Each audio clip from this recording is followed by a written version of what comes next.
welcome back to another episode of Federico Talks Watches.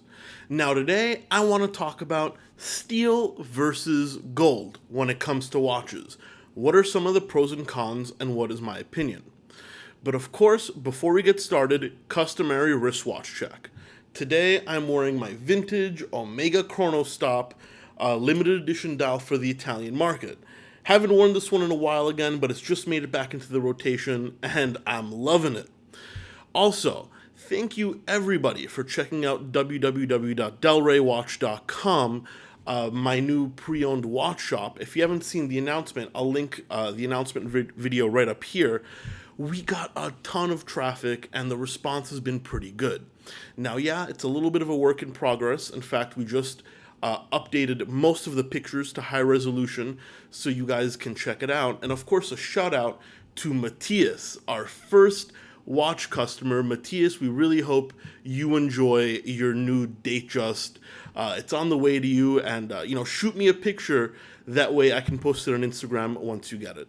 So yeah, guys, it's delraywatch.com, where I curate a cool selection of watches, pre-owned, mostly modern, and some cool Federico Talks Watches merch as well. Link in the description below. Go check it out. And also, we release a private Federico Talks Watches episode once a week at Delray Watch. So just click on the video tab and you can get a new piece of content.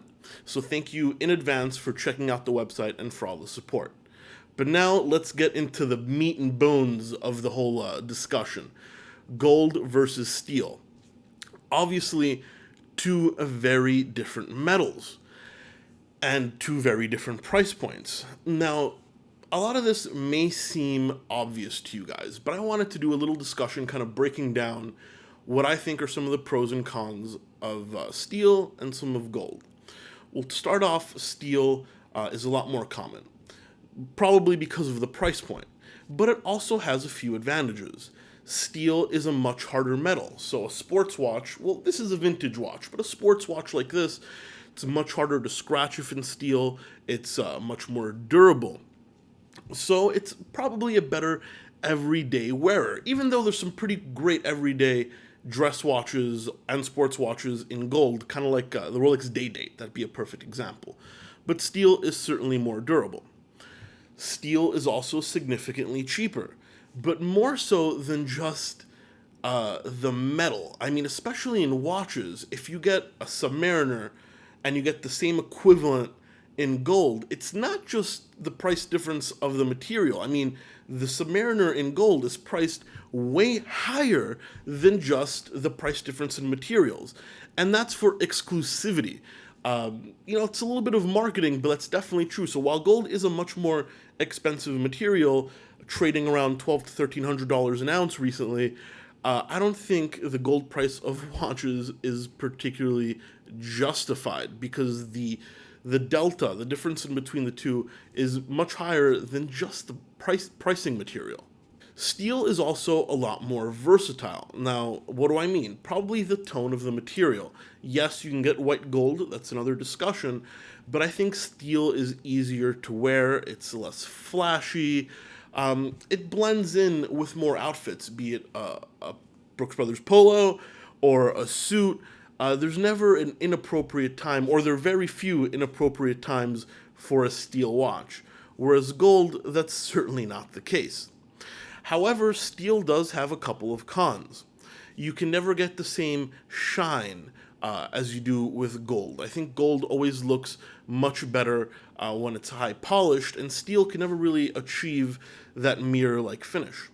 And another thing, now you guys might not know this, but steel is much more expensive to machine, and that's because it's harder.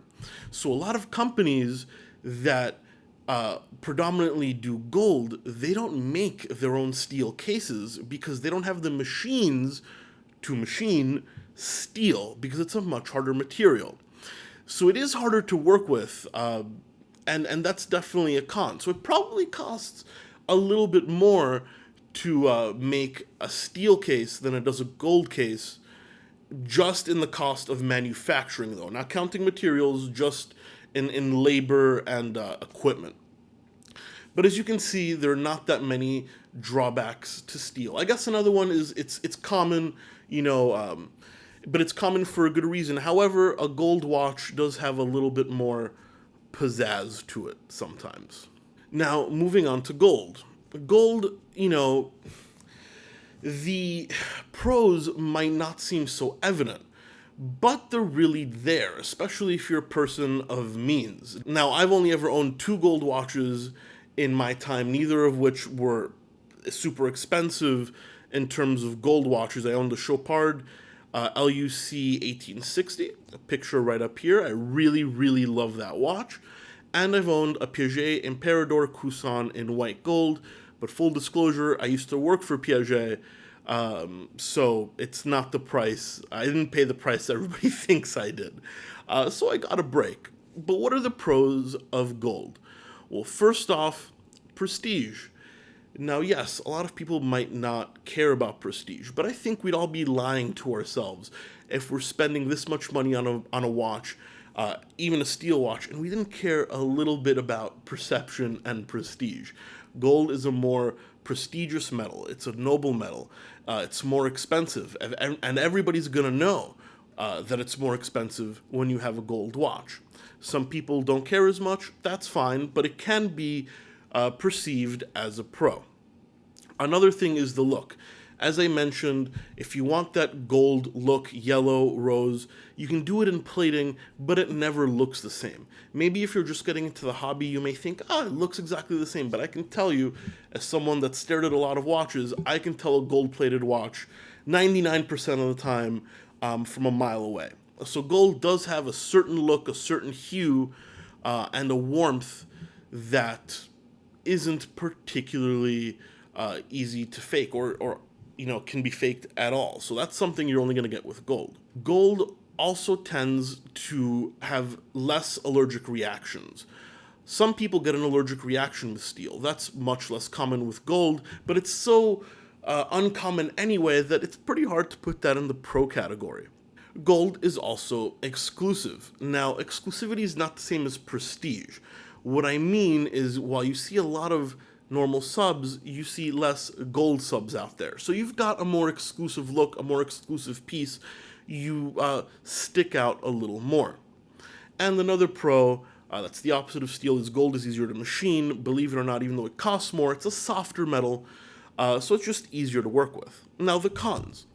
Gold is a lot softer when it comes to cases. So you don't want a gold sports watch necessarily, or at least you don't want one to actually partake in sports in, because it's much easier to scratch. Gold is a very, very soft metal. And some gold, especially white gold, is rhodium plated, so you can't actually polish out white gold because there's a thin layer of a metal called rhodium which gives it this shine. So if you scratch it, you've got to polish out all of the rhodium and then re-rhodium plate it. Now, this isn't the case in every white gold watch, but it does apply quite a bit. And then, of course, the elephant in the room, price. Gold, as I mentioned, is very, very expensive. Now, you guys probably knew all this. I didn't explain anything particularly groundbreaking. But what do I think? Well, I love steel watches. I own, every watch in my collection is currently steel. But that's probably got more to do with the price that I can afford as a collector and the ease of attaining these pieces than actually me caring or preferring steel. I love gold watches. I think they're sophisticated. I think they have a certain look to them, a certain warmth, and I definitely strive to own one in my personal collection soon. I think some watches just look better in gold. Dress watches, for example, Patek Calatrava, Piaget Altiplano, Langenzone. I think those are fantastic watches in gold. And I also think it brings a little bit of exclusivity to the brand and prestige, which I'm not going to lie, I think is pretty cool as well. Now, I do think some watches are completely ridiculous in gold. Everybody knows I'm a huge Panerai collector. Maybe not a huge collector, but I'm certainly a huge Panerai fan. Panerai is a great example of a watch that I think should never, ever be bought in gold. I think it goes against the brand ethos. It's a military watch. It's a big rough and tumble watch. It makes no sense in gold. And actually, the Panerai gold models sell rather horribly, so I think a few people agree with me. A Submariner, many people might say the same thing, but I think it looks particularly good in gold as well. So while a sports watch in gold is a pretty stupid concept, in my opinion, I think look wise, fashion wise, if we want to call it that, I think it looks fantastic. So I'm not gonna, bash a gold sub. But, as I said, some watches are better in gold, some watches are better in steel. I think generally steel is an easier proposition, and you can never go wrong in steel. But gold can bring a certain watch, over the top and just make it perfect. Anyway, guys, what do you think? Do you really like a gold watch, or do they not tickle your fancy at all? Are you just a steel guy? Let me know. What is a watch that maybe is in one material that you'd like to see in another? Leave a comment in the comment section below. Also, please don't forget to like and subscribe if you enjoyed this video. It really does help me out, and that way you don't miss any content. And also, check out delraywatch.com, my new website and project for some cool pre-owned watches and some merch. Link in the description. Once again, guys, thank you so much for sticking around for another episode of Federico Talks Watches, and I'll catch you guys